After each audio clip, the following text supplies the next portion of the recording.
Bien-aimés dans le Seigneur, vous qui me suivez partout que vous êtes en face de l'humble simple instrument de Dieu, l'humble serviteur de Dieu, le prophète Ereka. En fait, aujourd'hui, nous allons partager un thème que Dieu m'a inspiré. Le thème que nous allons partager aujourd'hui est intitulé « Le prophète et la prophétie ». Bien-aimés dans le Seigneur, je voulais justement te réveiller la conscience là où tu me suis. Le thème que nous partageons, c'est un thème qui est systématique. Bien-aimés, depuis que le monde soit monde, depuis la Genèse à l'Apocalypse, nous avons vu les passages de beaucoup de prophètes de Dieu qui se sont défilés, qui se sont travaillés pour la part du Seigneur. Mais parmi ces prophètes qui ont prophétisé, qui ont travaillé pour Dieu, ils ont marqué leur temps à travers beaucoup de signaux, à travers beaucoup de miracles que les gens ont témoigné dans leur époque.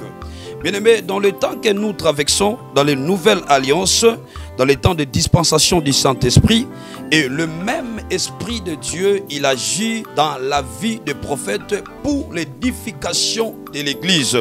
Par rapport à ce thème, bien-aimé, je voulais que tu puisses ouvrir bien ton intelligence pour comprendre la pensée de Dieu que l'Éternel m'a inspiré. Et nous allons lire dans le livre de 1 Corinthiens, le chapitre 14, dans les premiers versets. La Bible dit « Cherchez la charité ». Aspirez aussi aux dons spirituels, mais surtout celui des prophètes. Oh my God. Bien-aimés dans le Seigneur, les prophètes de Dieu que l'Éternel a disposés dans notre époque, ce sont des personnes qui expriment la pensée de Dieu.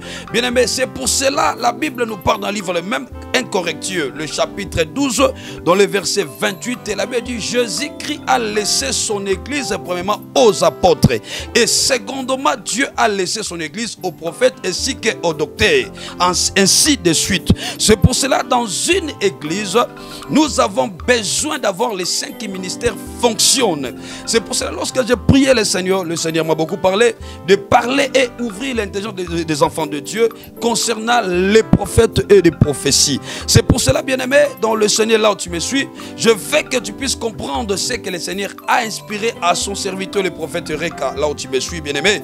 La Bible nous dit aspirer aux dons spirituels. Cela veut dire parmi ces dons spirituels que nous devons aspirer, mais surtout celles des prophètes. Parce qu'un prophète de Dieu, c'est un envoyé de Dieu. C'est quelqu'un qui est en train de prédire l'avenir. C'est quelqu'un qui révèle des choses du passé, le présent ainsi que le futur. Cela veut dire c'est la personne qui détient la conjugaison de Dieu. Est-ce que vous me comprenez? Cela veut dire dans la conjugaison, nous avons des verbes. Cela veut dire le verbe, c'est la parole de Dieu. Un prophète de Dieu, c'est quelqu'un qui ouvre la Bible. C'est quelqu'un qui détaille les choses qui sont cachées. C'est pour cela, bien aimé, beaucoup de gens aujourd'hui reçoivent le prophète, mais ils ne reçoivent pas les messages. Or, en réalité, vous devez recevoir le prophète ainsi que son message. Lorsque vous recevez le prophète avec les messages, la bénédiction sera dans la totalité de votre vie. Bien-aimés dans le Seigneur, dans l'ancien temps, les apôtres, ils ont travaillé, ils ont fait asseoir l'église. Mais les prophètes, ils ont venu édifier et encourager les gens à travers le don que Dieu avait dispensé dans leur vie. C'est pour cela, à un moment donné, la Bible nous parle, dans le livre de 2 Chroniques 20 à 20, les enfants d'Israël, ils se retrouvaient dans une situation difficile. Ils se sont retrouvés, bien aimés, dans des conditions difficiles. Ils se sont retrouvés dans le désert. Et Josaphat, il s'est élevé dans le peuple. Il a commencé à édifier le peuple en leur disant: confiez-vous à l'Éternel. Premièrement, c'est l'Éternel à qui nous devons se confier. Quand on se confie à l'Éternel, cela veut dire on donne notre vie à Dieu. Avant de faire quelque chose, nous sommes censés de consulter Dieu. Avant de bouger, nous devons demander la permission de Dieu. C'est du fait de se confier à Dieu. Mais la continuité de la phrase, la Bible nous dit: mais à mes serviteurs, les prophètes, vous réussirez. Bien-aimé, je veux que tu puisses me comprendre. Je veux que tu puisses ouvrir bien ton intelligence, de comprendre la pensée que Dieu m'a donnée. Si Josaphat, qui était roi, il avait compris que devant le désert, devant l'embuscade, malade. Il devait tout simplement se confier à Dieu. Ça c'est bien. Bien aimé, dans ta vie, avant de se marier, il faut poser la question à Dieu. Est-ce que cette femme c'est la femme de mon avenir? Avant de s'engager dans un travail, demandez à Dieu, est-ce que le travail que je veux faire, est-ce que ce travail c'est vraiment ton vouloir et ta volonté? C'est pour cela, bien aimé, il y a beaucoup de gens aujourd'hui qui fassent des choses en dehors de la volonté de Dieu, parce que leur vie n'est pas gardée à Dieu, leur vie n'est pas surveillée par Dieu, leur vie n'est pas managée par Dieu. C'est pour cela, bien aimé, la Bible nous dit, malheur aux enfants rebelles qui prennent des décisions sans toutefois consulter l'Éternel. Cela veut dire la personne qui se confie à Dieu, cela veut dire avant de poser un acte, il doit tout simplement consulter Dieu, il doit dépendre des créateurs. Oh my God. Mais bien aimé, la Bible dit à la suite, mais à mes serviteurs les prophètes vous réussirez. Cela veut dire un prophète de Dieu, lorsqu'il vient dans la vie d'une personne, lorsqu'il vient dans une nation, lorsqu'il vient dans une église, il vient pour donner des résultats. Est-ce que vous me saisissez? Il vient pour donner des résultats. Cela veut dire dans ta vie, parce que tu échoues dans ta vie beaucoup, parce que dans ta vie tu reçois les prophètes, mais tu ne reçois pas sa prophétie. Tu reçois la prophétie, mais tu ne reçois pas les prophètes. C'est pour ça que dans ta vie aujourd'hui il y a l'ambiguïté. C'est pour ça que dans ta vie aujourd'hui il n'y a pas la réussite. Parce que Dieu voit en toi, tu n'as pas totalement la conviction, ou tu ne te donnes pas à un homme de Dieu de vous orienter. Il y a beaucoup de gens dans le monde que nous vivons, bien aimés, ils n'ont plus la foi. Est-ce que vous me comprenez? Mais je vais te parler, bien-aimé, en te disant que lorsque on se confie à l'Éternel, on est affermi. Mais à ses serviteurs, les prophètes vous réussirez. Ce sont des prophètes qui amènent des résultats dans nos vies. Ce sont des prophètes qui nous donnent la victoire dans notre vie. Ce sont des prophètes qui amènent le changement dans notre vie.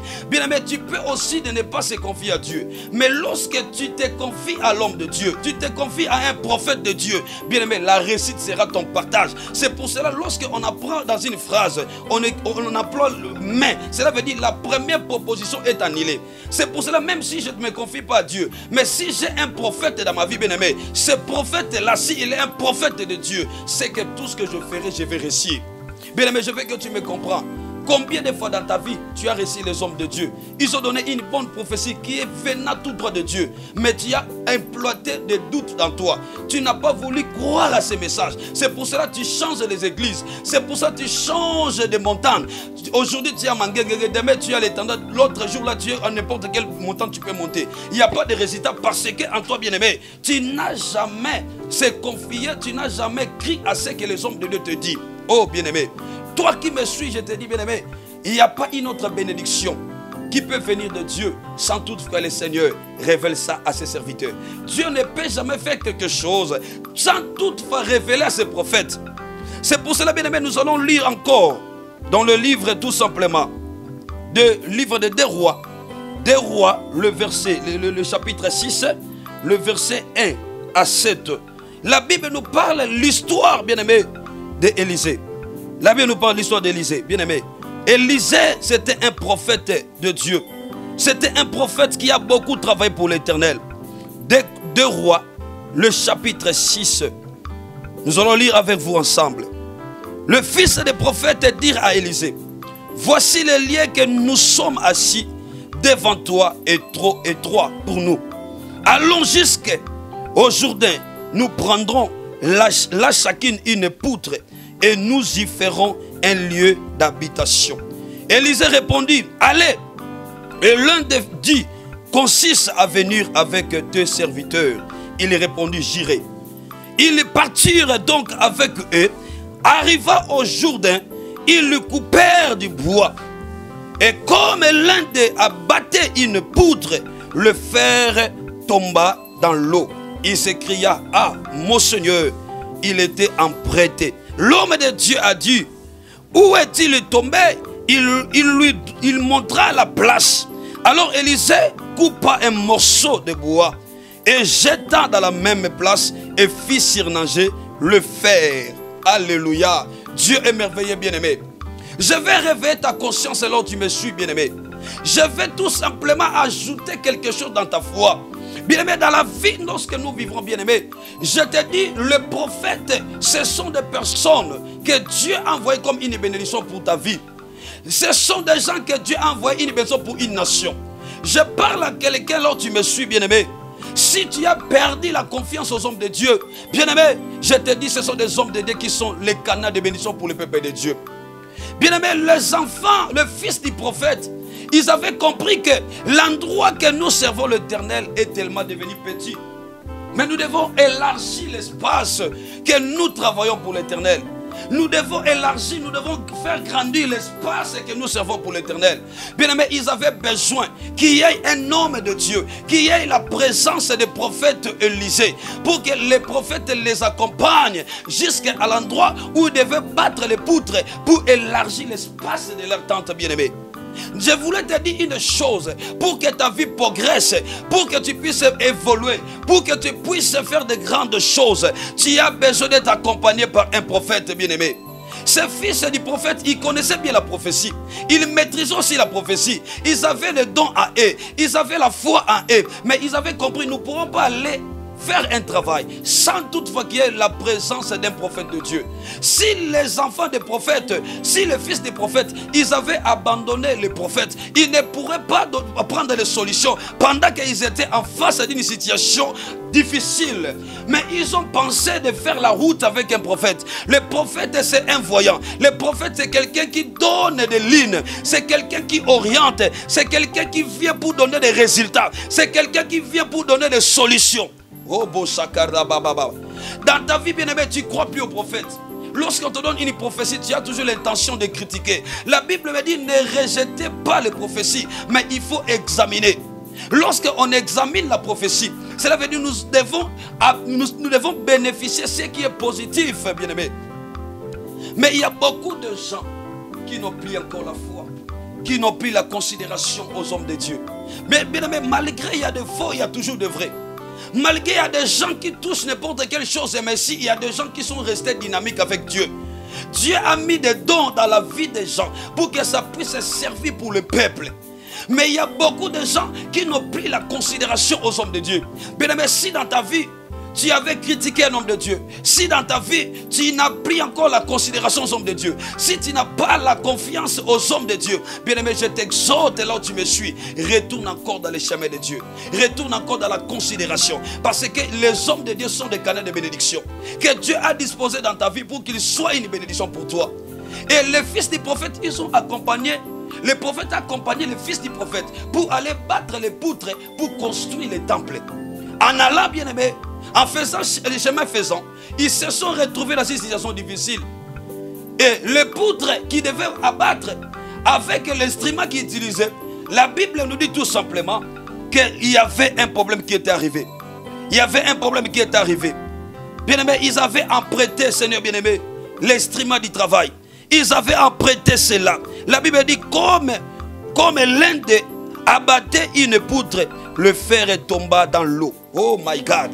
Bien-aimé, peut-être dans ta vie, la grâce que Dieu t'a donnée, la vie que Dieu t'a donnée, le mariage que Dieu t'a donné, le travail que Dieu t'a donné, il vous a emprunté cela. C'est le cas avec le fils du prophète. Il ne savait pas que l'outil du travail qu'ils utilisaient, simplement ça ne lui appartenait pas. C'était quelque chose qui était emprunté. Et l'emprunteur, il attendait de retour récupérer son fer. Bien aimé, mais ce jour-là, la Bible dit, lorsqu'ils sont arrivés dans le Jourdain, le fer a été tombé, le fer a été tombé dans l'eau. Mais il n'avait pris encore la solution. Il n'avait pris encore la solution. Il n'avait pris encore les remèdes.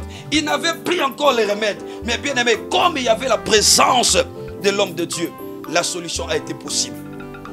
Dans ta vie, tu échoues parce que tu as donné le dos aux prophètes de Dieu. Tu as donné le dos aux évangélistes. Tu as donné le dos aux pasteurs, aux docteurs. Tu n'as pris la confiance. Tu as commencé à taxer les hommes de Dieu de fétichés. Tout homme de Dieu qui se prend devant toi, même s'il dit les choses qui sont vraies, tu veux tout simplement douter de la source de ces messages. C'est pour cela, bien aimé, dans ta vie, tu es en train de pleurnicher. Tu es en train de tâtonner. Parce que tu ne veux pas avoir la considération, la confiance aux hommes de Dieu. Bien aimé, ce jour-là, s'il n'y avait pas la présence d'Élisée, je ne sais pas comment ces fils du prophète, il allait terminer leur journée. Mais comme il y avait la présence de l'homme de Dieu, la Bible me dit, ils ont crié, le fer que nous avons emprunté a été tombé dans l'eau. Ils se posaient des questions, comment récupérer ça? Ils avaient pris encore la solution. Ils avaient pris encore des remèdes. Ils se posaient des questions. Ils étaient devant une fête accomplie. Mais ils se posaient comment nous allons prendre ça. Mais comme il y avait la présence de Dieu, oh mandarabababa. L'homme de Dieu, c'est l'image de Dieu. L'homme de Dieu, c'est l'image de Dieu. Comme il y avait la présence des prophètes de Dieu. Bien aimé, la Bible nous dit, il y avait une solution qui était prête. Il y avait une solution qui était prête. Il y avait une solution qui était prête. Parce que cet homme-là, c'est l'image des résultats. Cet homme-là, c'est l'image de la solution. Bien aimé, dans ta vie, il n'y a plus de solution. Parce que tu ne considères plus les hommes de Dieu. Bien aimé, ne crois pas. Si tu crois à Jésus, c'est fini. Mais Dieu a établi ses ministres dans l'église. C'est pour une raison X. C'est pour une raison bien déterminée, bien aimé. Lorsque tu ignores la présence des hommes de Dieu dans ta vie, c'est que tu es en train de pousser la main de loin. Tu es en train de saluer de loin ta bénédiction. Parce qu'il y a des problèmes qui nous arrivent. Il y a des problèmes qui arrivent dans nos vies. On a besoin d'avoir un prophète. On a besoin d'avoir un homme de Dieu. Dans la vie, il y a 3 personnes dans la vie que tu ne peux pas oublier. Tu ne peux pas manquer ces 3 personnes. Toute personne, il est important de savoir, il doit avoir un médecin.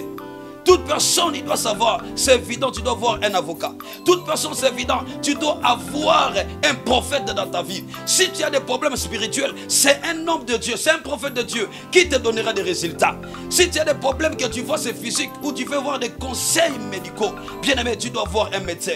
Si tu as des problèmes juridiques, tu dois avoir un avocat. Bien aimé, c'est de même avec le monde spirituel. Il y a certaines choses qui arrivent dans ta vie, c'est purement spirituel. Même si tu vois un docteur, tu n'auras pas la solution. Même si tu vois un avocat, tu vas pas avoir une solution. Mais il suffit tout simplement d'avoir un homme qui est spirituel. C'est la spiritualité qui influence le physique. Et ce jour-là, bien-aimé, la présence de l'homme de Dieu, c'était une solution. C'était une remède pour le fils du prophète. Il pourrait dire aussi, nous sommes déjà grandis, nous maîtrisons la parole de Dieu. Pourquoi être accompagné avec les prophètes? Laissez le prophète faire son travail. Laissez le prophète aller s'occuper, faire ses engagements. Mais ces jours, ils ont dit non, le travail que nous voulons faire, il faut que nous soyons accompagnés avec les prophètes. Et la présence de cet homme-là, c'était une présence qui avait changé les choses. Bien aimé, je voulais justement te dire une chose, tu dois retenir. Dieu, ce n'est pas hasard qui t'a mis dans cette église que tu as. Ce n'est pas hasard que Dieu a voulu que tu rencontres avec cet homme de Dieu là. Cela veut dire dans ta vie, il est venu comme une lumière. Parce qu'il amène la parole. Il amène la lumière, il amène le changement. Je veux tout simplement que tu puisses comprendre la finalité de ce que Dieu avait accompli avec le fils du prophète. La Bible me dit, c'est le même endroit que le fer a été tombé. Élisée a demandé tout simplement un morceau de bois. Et lorsqu'il a déposé ça là où le fer a été tombé, la Bible nous dit tout simplement, ils ont vu comment le fer en train de surnager. Bien aimé, je voulais te dire, le fer là qui était tombé, qui était surmergé dans l'eau, c'est peut-être ta vie. Parce que même ta vie, Dieu vous a prêté ça. Même les mariages, Dieu vous a prêté ça. Même les travaux, Dieu vous a prêté ça. Même la santé, Dieu vous a prêté ça. En un clin d'œil, tu peux aussi perdre cela. Mais quand tu sens que tu es en train de perdre ta vie, tu es en train de perdre ton travail, tu es en train de perdre ton mariage, bien aimé, tu n'as pas une autre personne que vous pourrez se confier. Vous n'avez pas une autre personne à qui vous devez partager tes problèmes. Il suffit d'avoir un homme de Dieu, quelqu'un qui a le don authentique de Dieu, quelqu'un qui a le don prophétique de Dieu. Bien aimé, il va vous orienter et vous allez trouver la solution. Là où tu me suis, peut-être tu es malade. Là où tu me suis, peut-être tu as perdu l'emploi. Là où tu me suis, peut-être tu es encore dans des conditions difficiles. Tu manques même là où il faut dormir. Bien aimé, cherchez un homme de Dieu. Cherchez un prophète de Dieu. Cherchez un ouin de Dieu. Cherchez un voyant de Dieu. La personne qui a la chose de Dieu, il te donnera la solution. C'est pour cela que tu me suis, bien aimé. Je vous dis que le fils du prophète, ils avaient perdu le fer qu'ils avaient emprunté. Le fer, c'est la grâce que Dieu a mis en toi. Tu es un serviteur de Dieu. Tu es un pasteur. Tu es un avocat. Qui ne peut n'importe quelle profession que tu fais. Mais tu sens que les choses semblent ne pas bien marcher. Mais je t'invite, bien aimé, de m'appeler. Je t'invite, bien aimé, de m'appeler. Et nous allons te donner la solution. Parce que les prophètes de Dieu, ils ont la solution. Nous avons la solution en main. Il suffit d'avoir la considération. Il suffit d'écouter ce que je te dirai. Il suffit de s'éclairer ce que Dieu te dit. Bien aimé, il y aura la solution. Naaman, il était un chef d'armée. Mais lorsqu'il avait lèpre dans sa vie, il faudrait qu'il puisse venir en Israël et se jeter 7 fois dans le Jourdain. Lorsqu'on l'a donné l'information, il est venu la première fois. Il a vu le Jourdain. Il a dit, est-ce que dans notre pays, dans notre état, il n'y a pas de rivière comme celle-ci?